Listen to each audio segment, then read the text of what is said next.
Welcome to Zoom In on a Fresh Conversation. My name is Donna Gray Banks, and I am your host this evening. Our guest tonight is entrepreneur, public speaker, and award-winning author and founder director of one of the longest-running book events that support African-American authors, the National Book Club Conference held in Atlanta each year.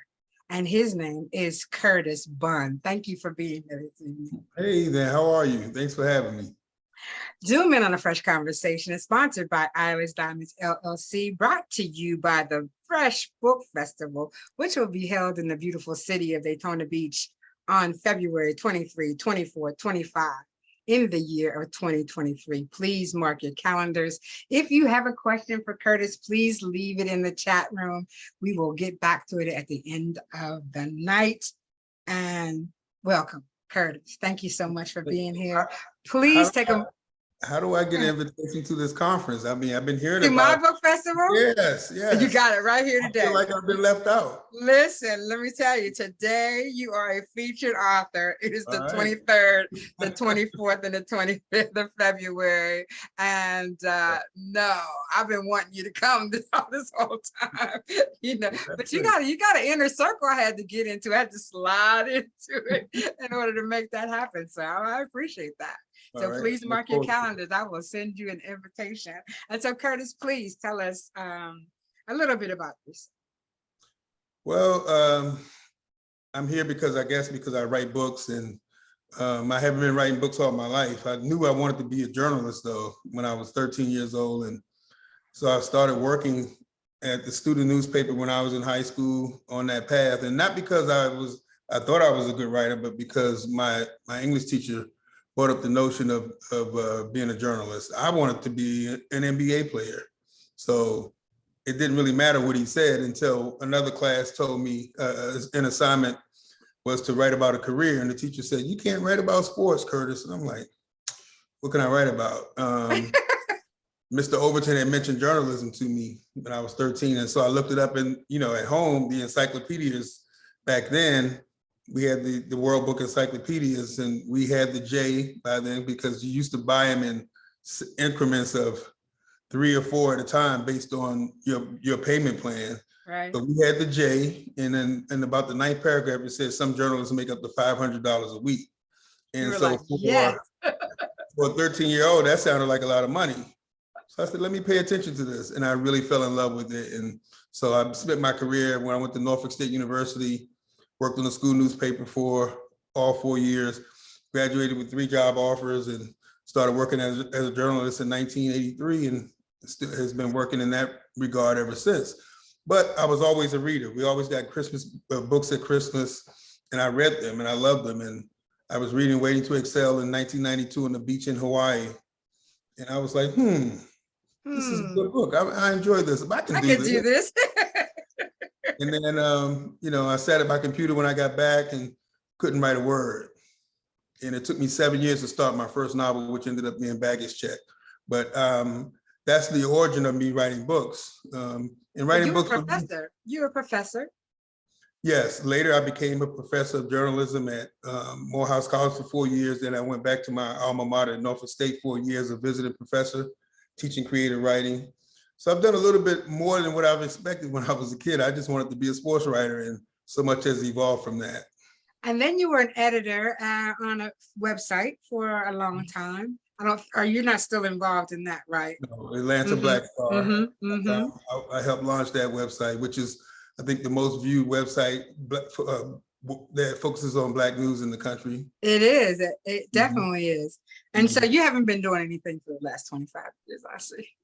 Huh? I said, you haven't been doing anything for the last 25 years. No, I've just been chilling. So this is what we want to let the other generation understand, is that we put in the work. We put in the work. And there are some overnight successes, but they're not that many, right? You have to put in the work. And so in 2001, you became the Essence #1 best-selling author with your first book. Is that your first book? Baggage Check. What did that feel like? I mean, really? It was confirmation that that I was doing the right thing. You know, I remember writing that book. I mentioned it took me 7 years to actually start the book, but then I became obsessed with it. I started learning the process. It's a much different discipline writing a book versus being a journalist. As a journalist, I have to use the facts that I have and people's quotes, and it's liberating to sit there and create people and create quotes and scenes. And so for a journalist, it's really refreshing to be able to have that outlet. And I just fell in love with the characters, fell in love with the story. And, you know, the book, I love the book. One of the things about writing, I think any author will tell you that they write, we write, and we read it so much that we stop liking it. Like, oh my God, somebody else gonna like this book, just get it away from me.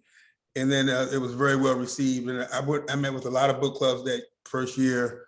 And I was trying to get Essence Magazine to write something about the book before it came out, after it came out. It debuted as #3 on the list, and they were shocked because I just burst onto the scene, hadn't written anything.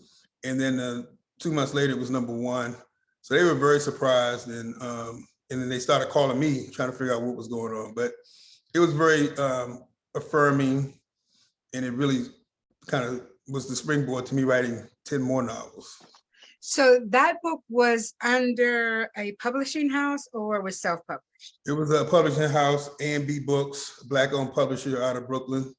They owned a bunch of bookstores, and they've since gone out of business. But yeah. And so are you still with a traditional publisher, or are you self-publishing now? No, I'm with the traditional publisher. Most of my 11, I guess my last 8 novels were published under, or 9 under Simon Schuster's Scribor Books, which was run by Zane. Oh, So, right. Right. So that actually came about because A Baggage Check, my first book, it's still on Amazon.com. This review that Zane wrote, there's this long, beautiful review about the book and how much she loved it. And it was different from what other stuff that was out there. And who knew the years later she would get her own imprint. And she reached out to me and asked me whether I was working on something else. And I certainly was. And we did 8 or 9 books since then. That was the beginning of that relationship. After being a novelist and numerous books, give us background on how you've seen the industry change. Whew. Yeah, right. It's changed in a lot of ways. I remember Black Expressions, the book club. Oh yeah, the book club, right? Yeah, run by Carol Mackey, and it was a great way to see and learn about books that was at your fingertips. You didn't have to go searching in the library or the bookstore. That went away. I think that was a devastating. I think it's also disheartening though that even in almost in every walk of life, the numbers are going down when it comes to diversity. I don't care what you're talking about. I mean, if you talk about sports and Major League Baseball, there are fewer Black players playing baseball now than there were 20 years ago when I was writing. You look now, they're publishing less and less books. They use the whole economy as an excuse, particularly when it's our books, that they're the ones that are eliminating. The marketing that is committed to the books, unless you're Terry McMillan and Walter Mosley and some others, maybe Kim Roby, Bernice McFadden, they all deserve the marketing that they get, but others, there's less investment put into the books. It's basically, they're paying you to write the book. You have all the trappings of being a published author, but you have to act like a self-published author because you have to do so much work to get it out there in the people's hands. And I think that's the part that's really disheartening because it hasn't really changed that much over the years. You still are fighting for the stories that you want to tell in the way you want to tell them. You're still fighting editors about whether characters should be Black or white when we're the ones creating the stories. And these are not Black people that we're arguing with or debating with. It's always an editor who doesn't know anything about the culture, but always has an opinion. Right. Talking about marketing versus authenticity. So I've seen that happen. And as a founder of the National Book Club Conference, where getting books to donating books donated to the conference to distribute was difficult in the beginning. Then it became very easy, primarily because Carol Mackey was the editor of Black Expressions, and she really loved and respected what we did. And I mean, she would load us up with literally like readers would get 4 or 5 books, hardcover books.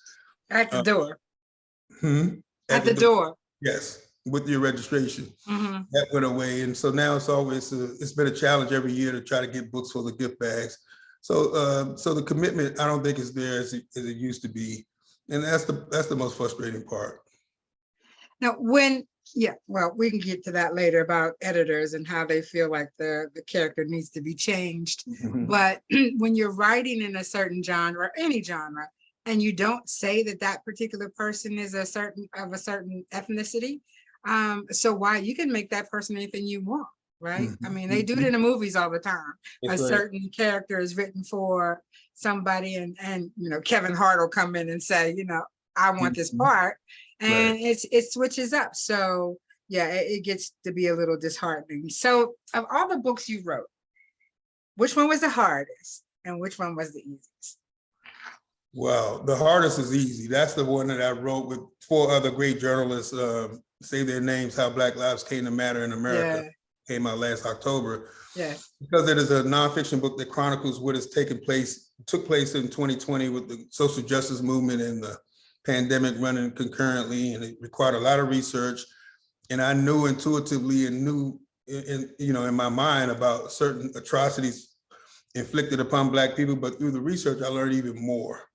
And that part was just it made it difficult, a very emotional experience to write that book in particular.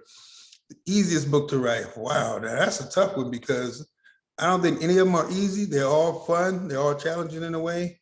I will say though that I wrote a book called Homecoming Weekend about the experiences of going back for the alumni, going back to college, and the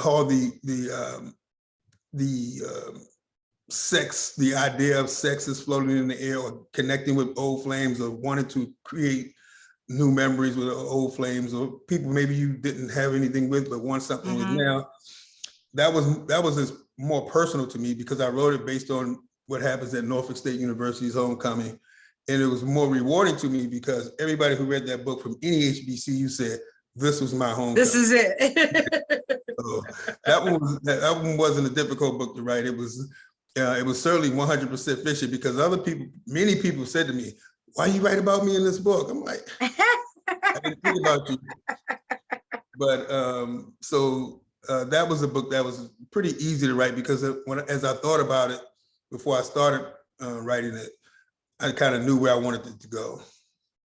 So have you put writing aside for the moment, or where are we? No, I spent quite a bit of time on Say Their Names. I'm writing a novel now called The Last Bachelor about a guy who turns 50 years old and has never been married, no kids, and he feels like he's at a crossroad in his life. And the old man at the club. Huh? Sort of an offshoot of that one. I love writing The Old Man in the Club. That was good. Yeah. It was good. So your process, your environment. Tell us about what your environment is like where you write, and why is it important? Well, when I first wrote, I go back to Baggage Check as the first book.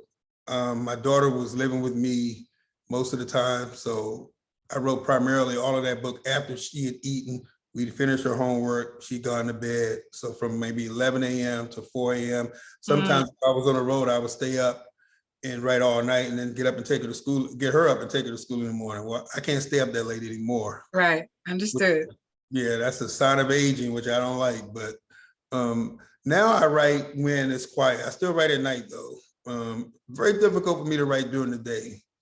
It's just almost too much activity and I want to hear and see everything.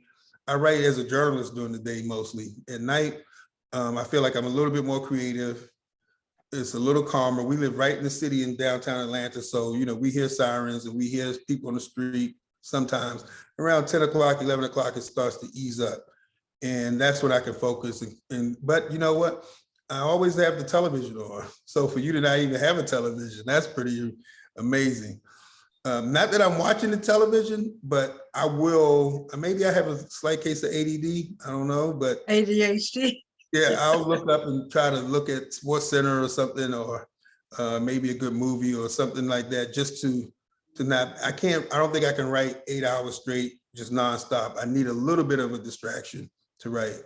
The one thing I haven't done is I haven't gone like in misery, gone up to the mountain somewhere in solitude. I would love to do that. And one day I will, but I have not done that. I think that would be a really unique experience, and without a television too. We have talked about an author's journey, you know, on an island somewhere. We haven't gotten there yet. Yeah. And I'm always very jealous when I see my friends like Brian W. Smith, who goes to cafes and he sits. I can't write in that environment. Really? You know, when people are around and things are clicking and clanging and, you know, people talking to you, I can't do that. But, I guess I don't have that in me. It has to be still. Doesn't have to be quiet, but it has to be still, right? And I've done a lot of coffee shops. Yeah, you have? And you don't find that distracting? Well, no, you have the TV on, so you're good with that, right? And people don't come up to you and say, so what are you doing? Or sometimes, but it's better for me to be out of the house, especially if I'm trying to write before it's late, because I'll start thinking about what's in the refrigerator or what can I put on and start cooking real quick, and so to take my mind off the work. But when I'm out at a Starbucks or a cafe somewhere, I'm focused on the work. And there may be distractions around me, but they don't bother me. And part of that also comes from being a sports writer for 30 plus years. So I've written in an arena with 19,000 people screaming. I have to write on deadline and get my story in that moment. So I'm able to block out the noise when I have to. Now he writes, and a lot of my friends write with music in their ear. Do you do that? No, you can't do that. No, can't do that. Maybe my daughter's music. My daughter, Bunn, who's an artist, but anything else, no. LD says she can write with music in her ear. So the writing environment we spoke about, talk about how you write. I write in scenes and not chapters. Tell me about how your process is. I'm a very orderly person in that way. So I'm writing chapter by chapter, scene by scene. I don't think I've ever written a scene and then had to insert it somewhere. I'm always thinking about it as it plays out. So I'm very orderly in that way. So I mean, I know how you write, but for the people who don't, so your chapters, you have an outline first and then you write into the outline? That's a great question, because I always get the question about how do I start writing? And I think that's a good way to get a basis for what you want to do. But I wrote an outline. I wrote an outline twice and I never referred to it because it was a shell. And then I started writing and start thinking about these characters so much. Now I know them better. And whatever I thought was going to happen doesn't happen because that wasn't who these people were. So it sounds crazy, but that's just the process. And I say it sounds crazy because the great playwright who wrote Fences, August Wilson, came here before I wrote a book. And I saw all his plays when I lived in New York. So I went to see him in a daytime free thing. And he talked about his characters talking to him and all of this stuff. And I was like, okay, you need to stop, man. This can't be real. I don't say my characters talk to me, but I do know them so well that I know what they would do and what they wouldn't do. And so they really they guided the story away from the outline that I created, and it becomes a totally different book. So that's the process for me. I have a shell of an idea, and then after the second time, I just start writing outlines. I just have an idea, and then I just start building on it and building the characters, and then it all just starts flowing. I can't even really explain it. It's not necessarily magical, but it's something that's intuitive, and I'm very familiar with it as I'm writing. I'm familiar with who they are, and ideas pop up too. When I'm writing, I'm obsessed with the book when I'm into it. So I can go play golf, but in between shots, I'm thinking about my story. Or I see something on the street, see something on the way, see something on the golf course. It may not generate me saying, oh, I'm gonna put this in the book, but it will generate an idea, an offshoot of that, and I'll inject it in the book, and it could be a viable part of the story. So when I'm writing, I become pretty much obsessed with the story I'm writing. It's funny how you reach back to that, because I have characters who talk to me all the time and say, listen, I'm on 14th Street. What you gonna do with me? Just sit tight, I'm gonna get to you, you know, or I'm over here when I'm not chopped liver, am I gonna be part of the story or what? So yeah, I definitely do have characters that talk, and I'm sure that other writers do too. And you didn't have appreciation for that because you had never written a book, right? Right. That's And right. so, you know, once you've written the book, then you understand how the characters wake you up at night, right? Sometimes you have to write about them in the middle of the night. And so, yeah, it's You know, to that point, I was so disappointed in myself because I was sleepy one time and I got this great idea. I don't know whether, and I didn't write it down. I'm like, I'm not going to forget this. And it never came back to me. it's gone. Yeah. Gone. Yeah, I kind of sleep with a pad and a pen. Yeah. Yeah, you know, so I can keep those things fresh. And not to say that I haven't missed some, because I have, right? Even quotes, you wake up and say, oh, that's nice. You know, let me write that down. You know, by the time you brush your teeth, it is gone.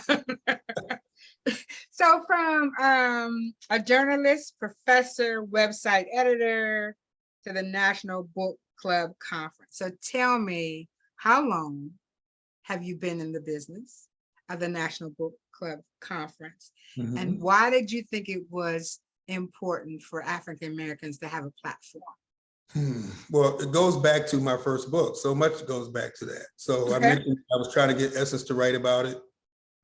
And so it's kind of a two-pronged thing, or three-pronged thing. One, I was trying to get Essence and all these other outlets to write about it. I was working at the Atlanta Journal-Constitution. They wouldn't even write about it. Wow. But of course, when you know the popular authors come out with a book, so no matter what Terry McMillan does, and I love Terry because she's been very great to me in the National Book Conference. But if she can write it, she can take 10 years off when you write a book.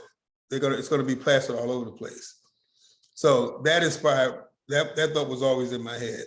The second thing was, I mentioned earlier also, I met with a lot of book clubs when Baggage Check came out.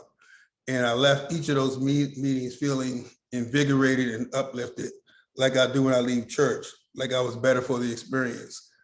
And I thought, man, that is a great way for somebody to experience the book, have read the book and be able to talk to somebody, the writer, about the book. And for the author, it's great because you get their genuine feedback, because these women are real readers, and so they will call you out on stuff. And so it was a learning experience for me, and another confirmation that I was doing what I wanted to do the right way. And maybe I wouldn't have felt that way if they hated the book, but they loved the book. So it was a lot of fun, a lot of laughing, a lot of learning, a lot of food, sometimes a lot of drink, which was good too. But and so the third element was that I came up with the idea to do a literary conference. And I told a good friend of mine about it. And what year was that? That was 2002. And he looked at me like, and he had a young lady with him, and they both thought I was crazy. So that made me angry because I knew I wasn't crazy. So combining all those three elements, I started the National Book Club Conference. And so the next year, we had it. I built the board of directors. I came up with the idea. I came up with the name. I reached out to my first author who ever committed was T.J. Butler. She's a cousin of my fraternity brother, Alpha Phi Alpha, by the way. Alpha Phi. And my second author was Walter Mosley. And I didn't know Walter Mosley he didn't know me, but somehow he got the idea and he said, I love it, count me in.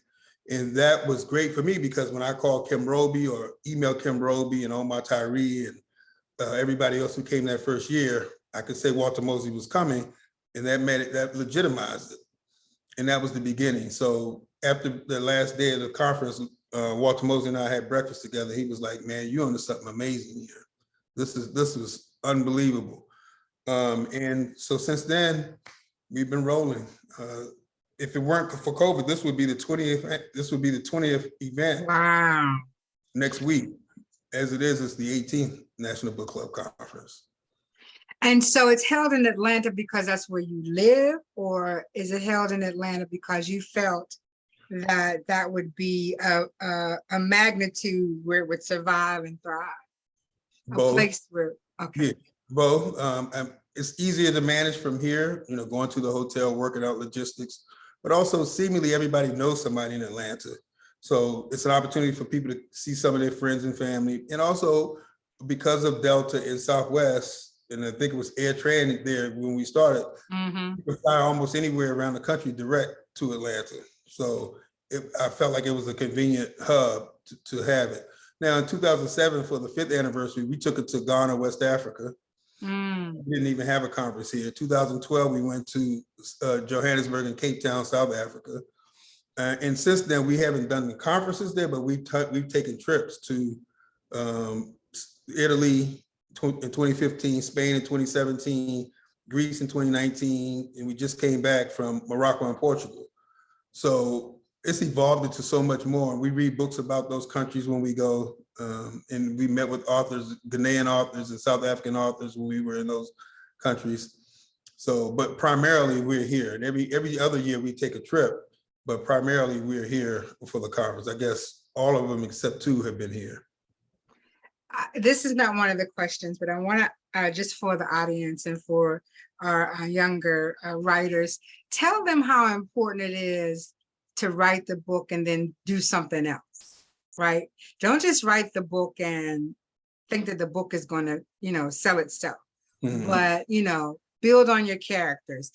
Tell us like what they could do to catapult their image and marketing in this day and age. Well, I mean, I mentioned earlier about the readers who, the very serious readers are catching typos, they're catching miscalculations in ages and dates and any glitch that you can make. So it's very important that you don't have your sister or your cousin who you love and respect and who are readers be the voice, the editor for you to say, oh, this is a great book. This is a great book. You need someone who is independent of you, who can be totally and completely subjective and honest to give you some feedback and to let you know this character needs to be developed more. This scene doesn't make sense. This subject verb errors are here. I saw typos here. Because if you don't put out a product that's representative of complete professionalism, then you're not going to be taken seriously. So that's viable and critical. I edit books sometimes, and I edited a book when the woman sent me a $2,000 deposit, and she's like, "Oh, my sister said this is the best book ever," and she's an avid reader, and I sent the check back. It would have been too much work for me to try to make sense of it. Oh, my.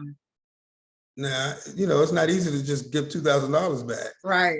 But it was in that terrible condition, and I mean, it made no sense. But to her sister, it made sense. So I said, in my mind, maybe these are 2 aliens and only aliens understand it. But I know I didn't. So I just sent the money back. But the worst thing you can do is to put out something that's not representative of professionalism. And that's not only for the reader experience, but for you, for your own reputation. You should always want to protect it. And particularly in your first offering, when people don't know who you are, they want to read a book with a cover that looks beautiful and representative of the story, and a story that is a good story. Now, they may or may not like the story because your stories aren't for everybody, but it be well written. Everything should flow. It should make sense. It should not be errors, and it should not be, one day you say the person was 21 and then next week you say she was 22, those kind of errors. So the editing process is particularly important. Tell me, let's go back to the cover. So Baggage Check, of course, was the original cover, right? It's much different than the other 9 or 10 books. Tell us how that has evolved. Well, who did Baggage Check? That was it's okay. It was the #1 bestseller. Listen, I'm not bad. Despite the cover. My agent, who was a great guy, and I loved him because he was a great guy, A, and B, he believed in the story and he sold the book. And he got me some nice money. He sold 2 books. But that cover was problematic for me. It just looked cartoonish. It didn't look like a professional artist did it. The publisher was okay with it. It became a juncture where I was just like, we hold up the whole book for this. Right. Let's just get it done. But I wasn't happy with the book. Move forward to all the other books. Simon Schuster has a budget. and Zane had I can't believe I can't remember the brother's name. He lives in Atlanta. He designed all those other covers, pretty much all of Zane books covers. So you see the difference is night and day between professional. He uses photography, he uses color, he uses different, and and he respects your feedback. So he doesn't go into it and just say, okay, this is the title of the book, I'm going to create something. He wanted my feedback. What do I think? And showed me samples before he got through the finished product. And we agreed on it, and the publisher agreed on it, and we got some beautiful covers. So it's really a matter of professional. I talked about professionalism. I don't think that cover represented the book at all on Baggage Check. I was glad people got beyond it, right, and really enjoyed the content. Did you ever think in third, fourth, fifth edition to change the cover? They did change it. They changed it from hardcover on the softcover version. It was changed a little bit better. The publisher this time used his own designer. Not my cup of tea, but I would have assumed just use a piece of luggage on there versus what I saw on those other two covers. But yeah, I guess someone said to me, Donna, I wonder why you didn't change the cover. I said, well, because it was a #1 best-selling book. Why would you do it? Why would you do that at this point? Yeah, I think the publisher wasn't happy with the final cover on the hardcover version. So when it came out on softcover, he wanted to exert his authority and use his designer, and it wasn't much better. Slightly better. How important is the cover? I mean, Baggage Check did very well, but in overall, right? How important is the cover? I think it's critical for someone, particularly if you don't know the author. Let's just say you're going to go, like J. California Cooper was one of my favorite authors. I didn't really care what the cover looked like. I just knew it was her book because I'm gonna support her because I know she's a brilliant writer. But if you're a newcomer in particular, I think it's important that you have a presentation that looks the part.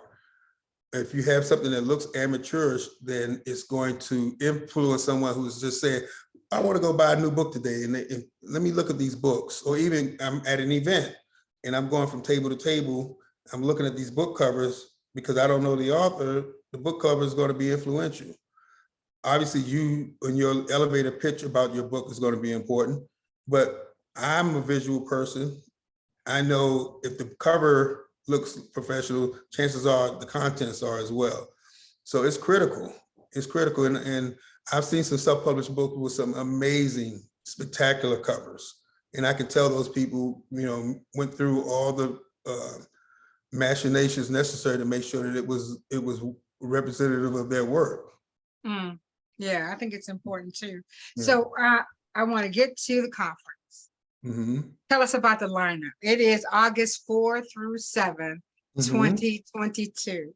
I know what the lineup is, but please tell our audience who we can look to see this. I can bring it up on screen. There's so many. Yeah. I mean, we always have an amazing group of writers, authors who come. I'll go back before I even talk about it. I mentioned Walter Mosley being that inspiration for others to come because he was there. But it was, but the next year he wasn't coming. So I had to, we only had 200 people the first year, something like that, which was my goal. So the first couple of years, it wasn't easy to get authors. But after that second or third year in particular, we've been having to refuse authors, or public relations companies or publishers are coming to me saying, can you get this person in? So that is a great problem to have. Right, it's a great problem to have. Yeah. So we've had Ayanna Van Zandt, Terry McMillan several times. B.B. Moore Campbell's last event was 2005 at the National Book Club Conference. Judge Glenda Hatchett, Eric Jerome Dickey called it his favorite literary event. Tyrese. Oh, Eric Jerome. Yeah. Almost everybody. You got Michael Eric Dyson, Cornel West, Tavis Smiley, Susan Taylor. So Curtis, you have Andrew Young on speed dial? I'm just asking.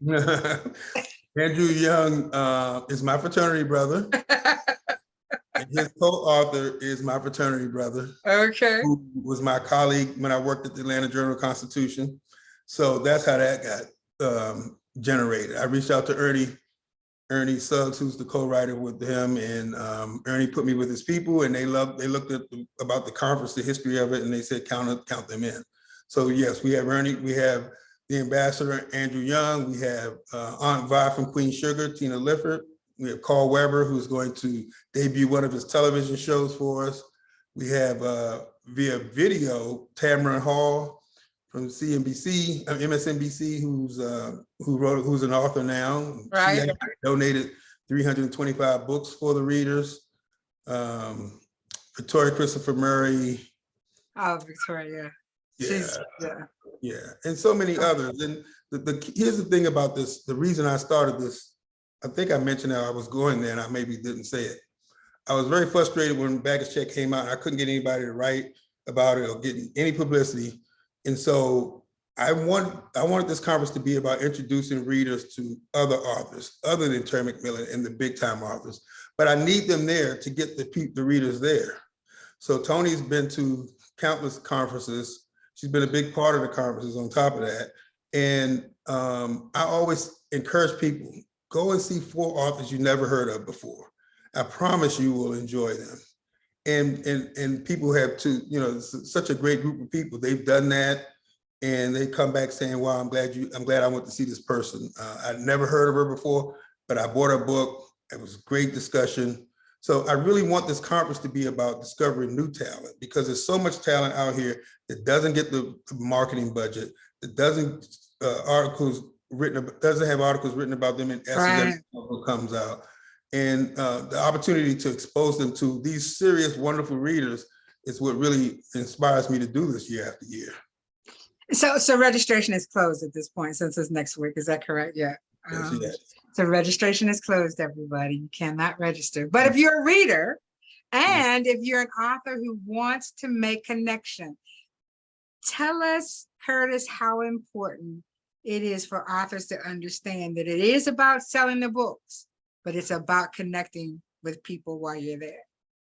I find that even more important than anything. I tell the authors, in particular, the authors who buy exhibit tables, they always say, "Well, how many books should I bring?"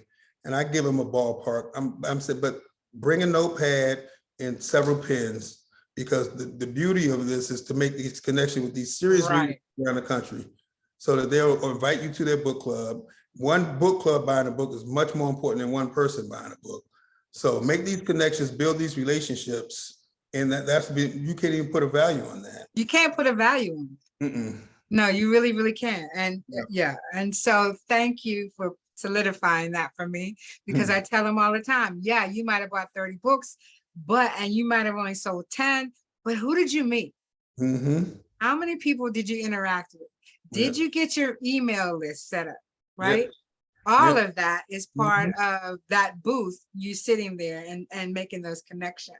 Yeah. So I'm not going to keep you much longer. So the pivot, about COVID was extreme, but what lessons did you learn, and what new technological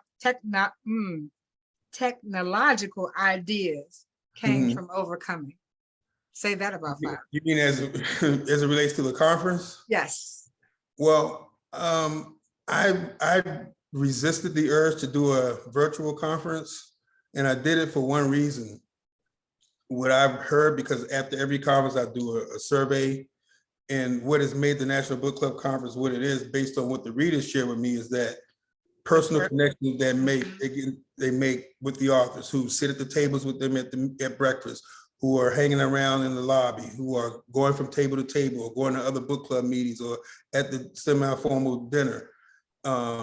It's much more of a family environment than just standing in line and getting your book signed. And the beautiful part about it is, it's just as important to the authors to build these relationships as it is for the readers to build these relationships. They're readers now. I mean, they're authors now who know Tony. When they see Tony, and they say, "Hey, Tony," they know her now, and she used to read them, and now they're friends through being able to spend time with them and share not only about the books, but about who they are as people. So that part made me realize I wasn't going to do the virtual part, even though obviously them presenting is important. I just like the fact that there's a connection that we share there during that weekend. So it was very difficult to think we were going to do it in 2020, then have to cancel. Think we were going to do it in 2021 and have to move it to this year. It's a very difficult process. I hated sharing that news, but by all means, I'm there to protect each other. We're there to protect each other. I certainly wasn't anybody in a compromising position. And I believe in that so much that one of the elements that we've had for the last 10 years is a panel discussion on Black women's health, sponsored by Black Women's Health Imperative out of DC, because we have all these women, these hundreds of women in this one space. Why not have some authorities coming in and giving them ideas on how to improve our health? Because I lost 7 people that I was close to this year, through none of them through COVID, but through other health issues. And you know, I think it's important that we take care of ourselves, particularly as we get older. When I started this, I was 40. Yeah, I was about, you know, so Mama told me, so you don't have to tell nobody. Yeah, but, you know, it's been a big difference in my age since then. So, it's a pleasure to see people coming back year after year, and I built so many friendships. I feel like I have hundreds of friends, bonus friends that I would never have had if I hadn't started this event. So that's why virtual didn't really appeal to me. But we do have Tamron Hall coming on via video, and I think that's something that we may end up doing a little bit more moving forward. Not a virtual conference, but having elements where Tamron wanted to be there, but she couldn't. She was on the schedule for 2021, but now we're in a different year and different things have changed. And so we may end up bringing other people in doing that moving forward. What we did, and this might be something that you can think of, we had a section during the festival strictly for video. And so we did our overseas authors, and we connected with the UK and Ghana and Nigeria and Sri Lanka and somewhere else, Ghana. Right, so we had authors from those countries come in via video, which was excellent. It was just a portion, wasn't a lot, but you know, they got a chance to interact and sell their books, and you know, everybody thought that was a great idea. So you know, it might be something you might think about, right? The only thing is the time frame, you know, the time thing. You got to get that down. But they were willing to stay up till like 3 and 4 in the morning.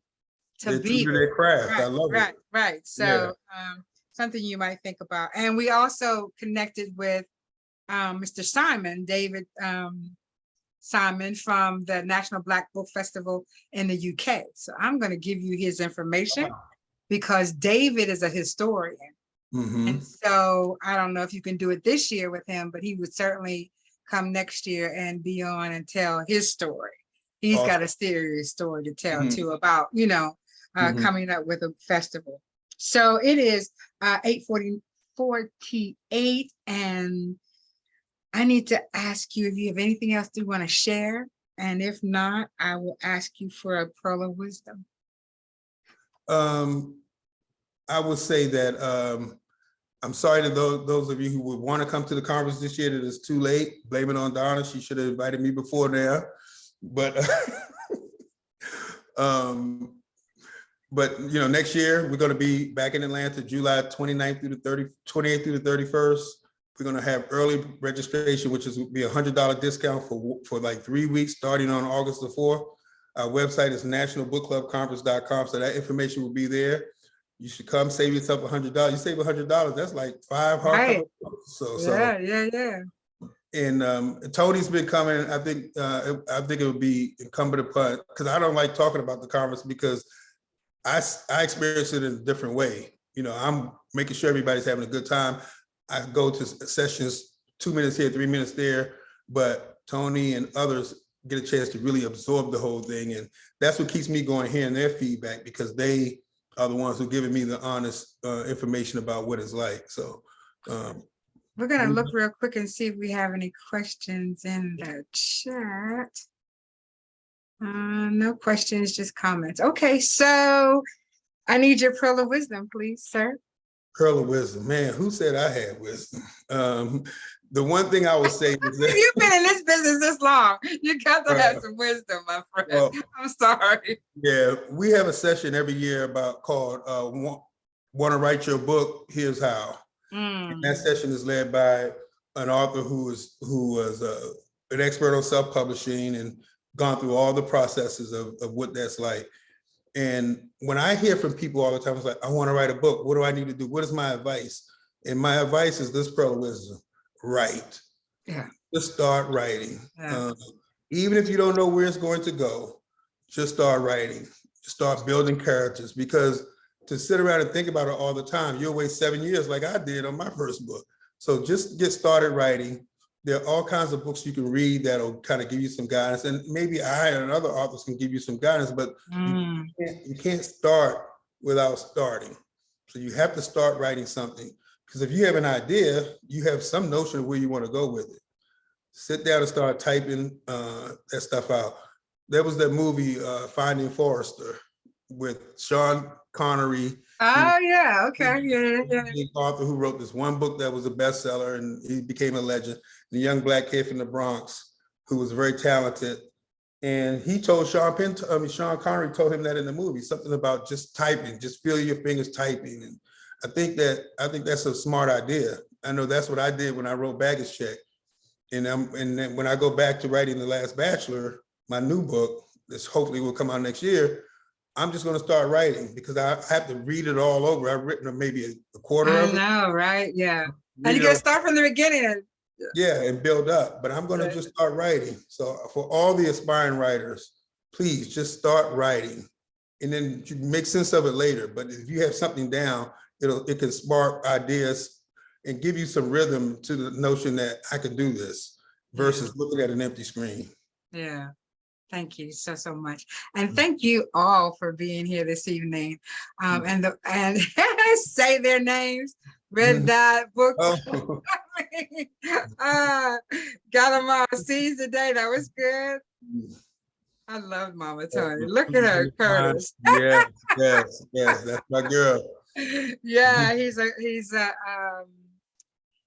a little bit of everything, everybody. He's the founder director of the conference. Please, it's in Atlanta, and it is August 4th through 7th at the Atlanta Marriott Buckhead Hotel.